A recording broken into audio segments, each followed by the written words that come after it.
Hey class, welcome back. By now you've seen that communities are very complex and species interact in a lot of different ways that can be difficult to predict without information about a food web. We have our friend the otter who we said because of indirect effects, this one species has a massive impact on the community. And remember, removing the otters caused a huge decrease in the biodiversity of that place until they protected the otters and allowed them to come back. And this restored, of course, the vegetation, which were eaten by the sea urchins that the otters control, and ultimately led the fish to rebound. Now, what this means is we have to be very careful when we introduce or eliminate species from a community. And what I'd like to do is now talk about one of the pressing problems that we have on our planet, and that is invasive species. What humans are doing is introducing species all around the world. And this is one of the top 100 invasive species in the world. It's the cane toad. The cane toad is actually called the cane toad in Australia, but it's called the marine toad in many other places. In fact, where it's normally from is from a totally different part of the world. But what happened is in the early 30s, cane beetles were a huge problem with the agriculture. They were destroying cane crops. And so farmers thought, maybe we can find something that would eat these cane beetles. And if we can release that thing as a biological control, we can suppress the populations of the cane beetles, and then our crops will grow. So, sounds a lot like what we heard before with shooting otters, but in this case, what they're doing is introducing a species. Well, the species they decided to introduce would become to be known the cane toad. And they did it several times before these toads took off, but eventually their population soared.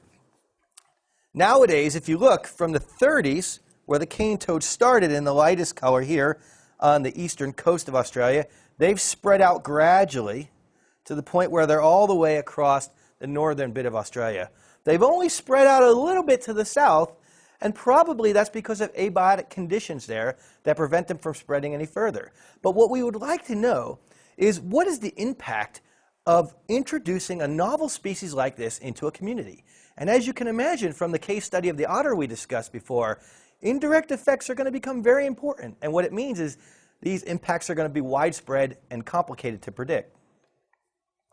Well, the thing you ought to know about a cane toad is they can act both as a predator and as prey. And look how big they are. This picture, I think, puts the scale into perspective. I mean, this is an adult hand like mine, probably even bigger than mine because I'm a small guy, holding this cane toad. And you can see that it has a massive mouth, right? A mouth about the size of this person's hand.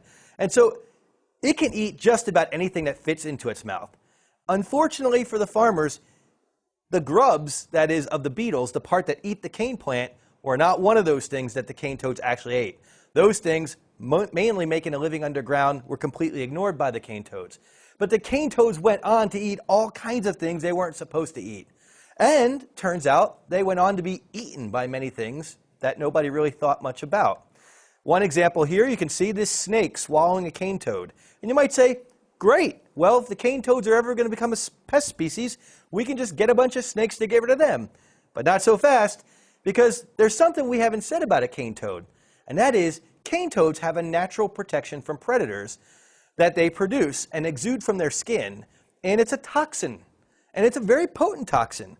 Here's a study where they fed a predator, in this case, crocodiles.